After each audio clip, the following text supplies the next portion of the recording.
I have a quick question for you. What if I were to ask you, what do you think is the most important thing in a relationship? Well, if you said communication, you would have answered like many people I asked that question. And in fact, you would have answered similar to the way I answered years ago. But now, what if I were to tell you that is not necessarily true? What if I were to tell you that 93% of couples who say they have communication problems are actually struggling with something very different?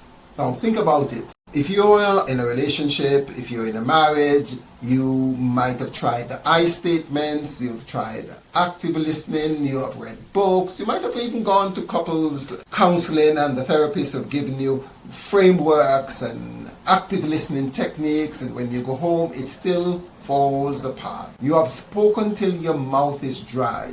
You keep repeating. In fact, my wife said she's been repeating herself for years now, but the same arguments, the same issues keep coming back again and again. Why? The $1 million question, the £64,000 question is, why? Because communication isn't the issue. Many of us are excellent communicators. We communicate well at school. We communicate well at work. We communicate well at church. It is not difficult for us to share our ideas with friends and family and colleagues. So what is the big issue when it comes to relationship? In fact, some people think that they should be better at communicating with their spouse. And I suggest that maybe, just maybe, you have been communicating very well. Your communication skills are so great, so good, so insightful that when you argue, when you have a quarrel, you can hurt your spouse because of the language you chose, the words you deliver, and the meaning behind those words, and vice versa. When your spouse really dig into you, they can slice your heart in pieces by their words. And that, ladies and gentlemen, is very good communication. The second myth that I would really want to address is that a lot of people think that maybe my partner doesn't really understand me. My wife doesn't have a clue. Maybe that's not an issue. Maybe it is that your wife, your spouse, your husband, your girlfriend, your boyfriend, your partner, their brain is wired slightly differently. And maybe the real issue is that they don't feel safe when you communicate with them. They feel embarrassed, they feel shame, they feel condemned, they feel criticized. And they react because of the hurt, because of the triggers that your words give them. They're shifting what we call survival mode. The brain is recognizing and thinking that these words are so threatening, so it shifts into what we call the survival mode and the survival mechanism.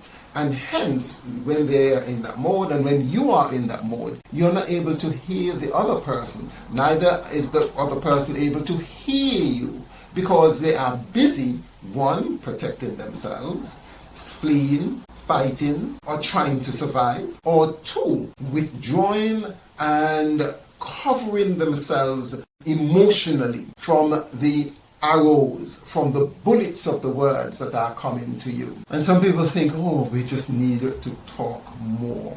In fact, research has shown that effective couples literally talk less. No, it's all about, get this, you can write it, it is the connection that needs to be addressed. You need to feel not condemned, not judged, and when you're in an environment of safety, you can communicate your hurts, the things in your that you usually have to edit because you feel that you're walking on eggshells. Now, how do we maintain connection or reconnect after we disconnect? I'm going to give you a couple of things that are very practical, very easy to implement. In fact, you can implement them in 3 to 5 minutes a day, if not less. Well, before we do that, let me just talk about things that cause us to disconnect, cause us to drift apart, cause us to miss each other. You see, when we are well connected, if you remember the days when you were in the first flush of romance, when you really loved this person, it wasn't difficult for you to deal with issues. There were issues, there were problems from time to time, and you quite happily come together and sort those issues out. However, now that you're in a relationship, whenever you get disconnected, it's absolutely very difficult for you to be able to speak to your spouse because you feel so threatened, or because you feel that you will be invalidated. Your integrity will be dragged in the dust. So what are some of the things that disconnect us? Well, first of all, there is such a thing called attachment styles. You may have different attachment style. If you are an anxious person, you always want to know that the person is there for you. Whereas if you're an avoidant person, if you have an avoidant attachment style, and by the way, your attachment styles develop long before you met your spouse, the avoidant person wants to be able to maintain his or her space boundaries. And so there is a dance between the both of you because you're using differing attachment styles, and there is a disconnect. Now, there is also something called emotional bids, and I think John Gottman explains this very well in his research, that most of us, while many people think that they need to bring flowers and chocolates and take you out to dates, those are well and good, but small little actions during the day causes us to connect or disconnect. He calls them emotional bids.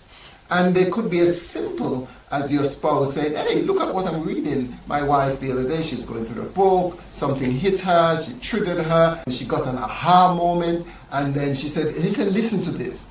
And I listened, and we had a discussion about it. And that caused, imperceptibly, without us even thinking about it, a connection. If you're going down the road and you say, look at that beautiful sunset. John Gottman says that there are 3 responses that people give.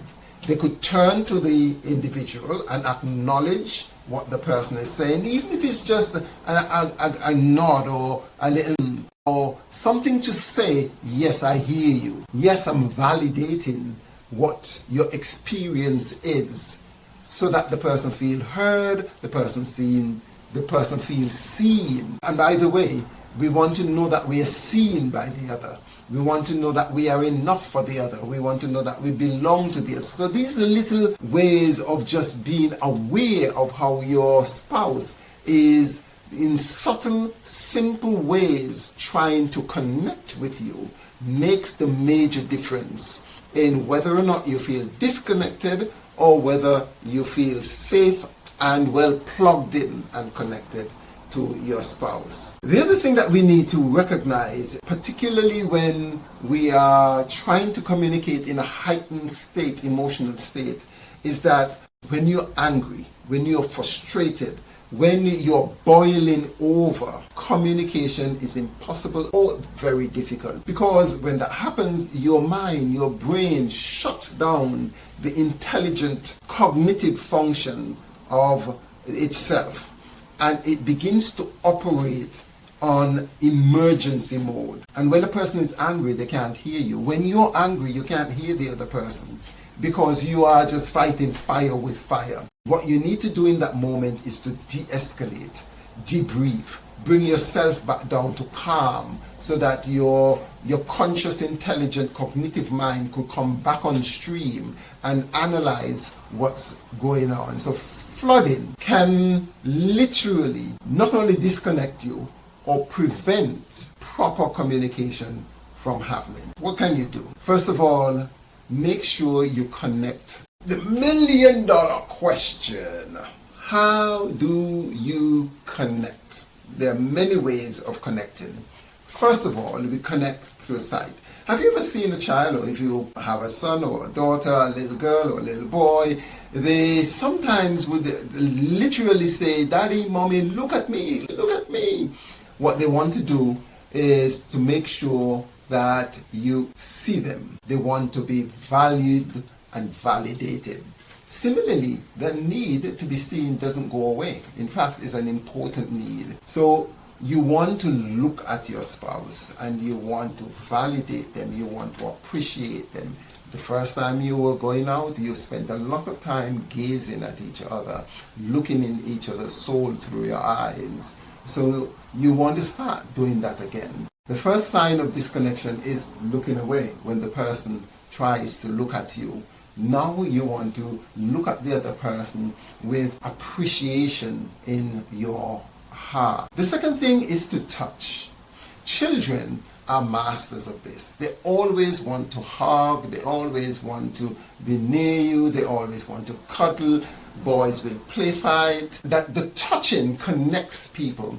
They're electrical units, they're electrical impulses that fire across just touching the skin of someone else. Similarly, you need to touch in many different ways. Sometimes intentionally hug. Sometimes it's just a nice pat, holding of hands, wrestling together. These are all important ways of creating connection and bonding with each other. And obviously through speaking. I know that I initially said that it wasn't about communication, but you need to let the person know how much you value them and they value you. Give a compliment a day. A compliment a day keeps the love doctor away and maintains communication. Lastly, do what we call a check-in. How are you feeling today? What can I do today to make you happy? Ladies and gentlemen, I want to say to you that connection trumps communication any day and every time when it comes to keeping love alive. And in fact, communication is only the vehicle, the conduit through which you gain connection. So if you're having a communication problem, you need to look at how connected are you. And first, build connection, and then communication would be easier. I don't answer. If you like a list of 5 powerful things to effectively build communication between you and your spouse, click the link below and let me know where to send it, and I'll be happy to send it to you. Talk soon.